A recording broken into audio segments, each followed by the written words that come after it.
रुकिए, एक पल के लिए अपनी सांसों को महसूस कीजिए, क्योंकि जो आप अभी सुनने वाले हैं वो न तो केवल बुद्ध की शिक्षा है और न ही केवल श्री कृष्ण की गीता। ये उस सत्य की कहानी है जिसे समझ लेने के बाद इंसान जीवन से लड़ना बंद कर देता है।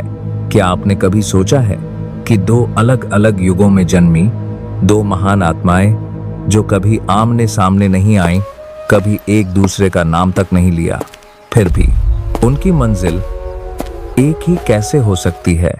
आसगार्ड एक ही कैसे? एक और राजमहल छोड़ने वाला राजकुमार सिद्धार्थ और दूसरी ओर युद्ध भूमि में खड़े होकर मुस्कुराता हुआ सारथी कृष्ण। एक कहता है सब कुछ छोड़ दो, दूसरा कहता है सब कुछ करते हुए भी कुछ मत पकड़ो। तो फिर सच क्या है?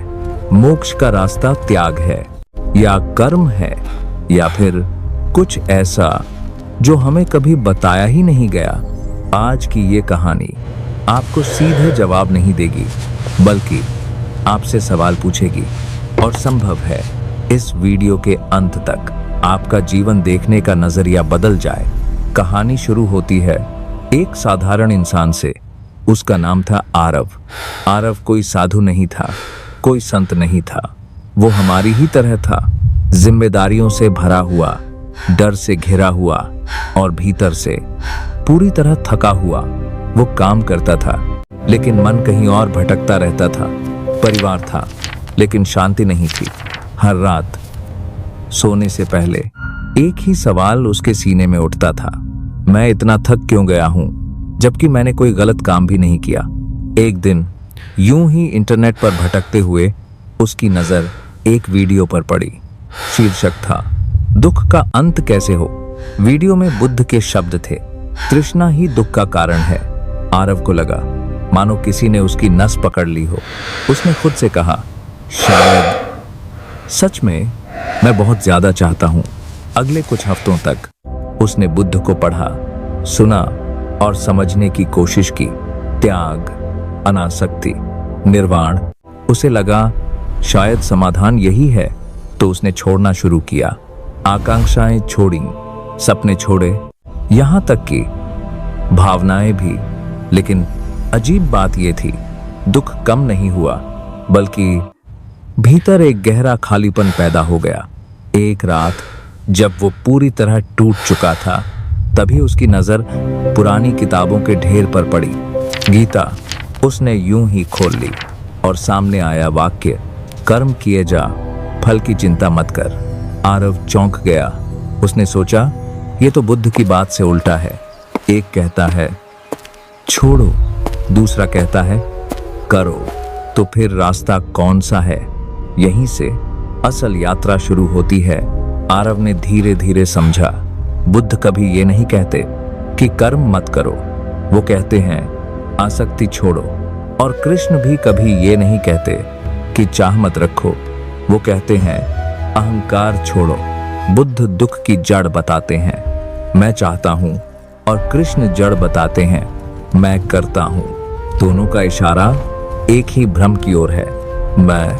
आरव को पहली बार समझ आया, समस्या कर्म नहीं है, समस्या त्याग नहीं है, समस्या है कर्ता होने का भ्रम। बुद्ध ने इसे कहा अनात्मा, कृष्ण ने कहा अहंकार का त्याग। नाम अलग, भाषा अलग, लेकिन सत्य एक। धीरे धीरे आरव का जीवन बदलने लगा। वो काम करता रहा लेकिन भीतर से हल्का हो गया। वो रिश्ते निभाता रहा लेकिन पकड़ ढीली हो गई।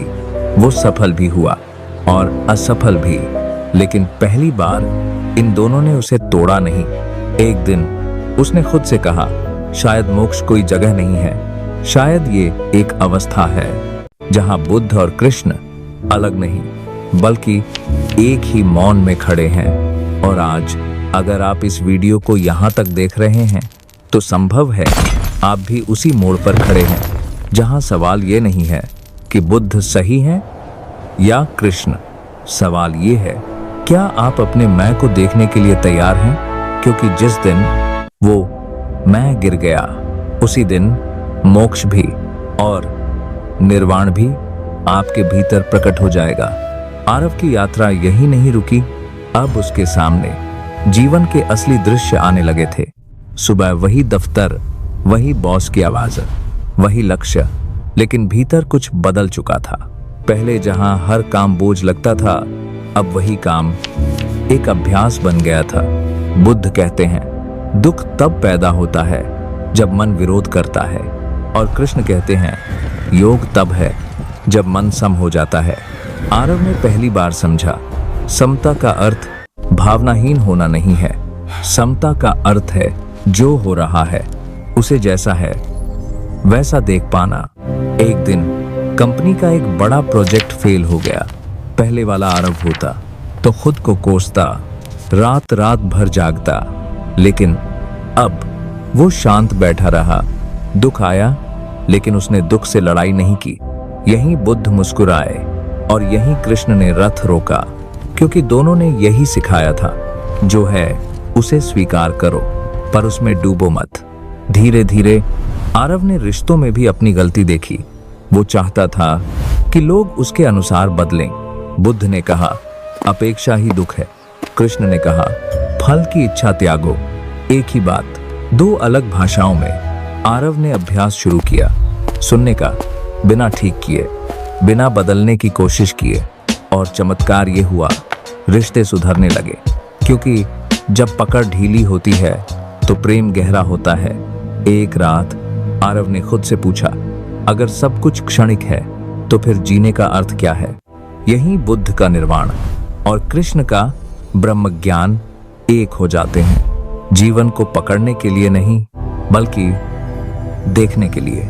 बुद्ध कहते हैं सब कुछ अनित्य है। कृष्ण कहते हैं नाशवान शरीर से परे आत्मा है। दोनों का संदेश साफ है, जिससे तुम चिपके हुए हो वो तुम नहीं हो। आरव को पहली बार समझ आया, मोक्ष कोई भागना नहीं है, मोक्ष है भ्रम से जागना। वो अब भी काम करता था, कमाता था, हंसता था, लेकिन भीतर से बंधा नहीं था। एक दिन किसी ने उससे पूछा, तुम इतने शांत कैसे रहते हो?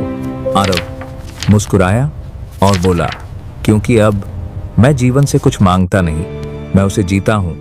यही बुद्ध का निर्वाण प्रकट होता है और यही कृष्ण का कर्मयोग पूर्ण होता है।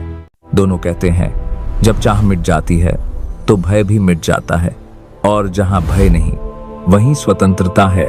यही मोक्ष है। आज अगर आप यहां तक सुन रहे हैं तो शायद आप भी उसी द्वार पर खड़े हैं, जहां सवाल ये नहीं है किस ग्रंथ को मानें, सवाल ये है कि आप अपने भीतर झांकने का साहस रखते हैं। क्योंकि बुद्ध और कृष्ण आपको कहीं ले नहीं जाते, वो आपको आपके पास वापस लाते हैं, और अंत में सिर्फ एक ही बात कहते हैं, जागो। यही सबसे बड़ा सत्य है, यही मोक्ष है, यही निर्वाण है, और शायद यही जीवन है।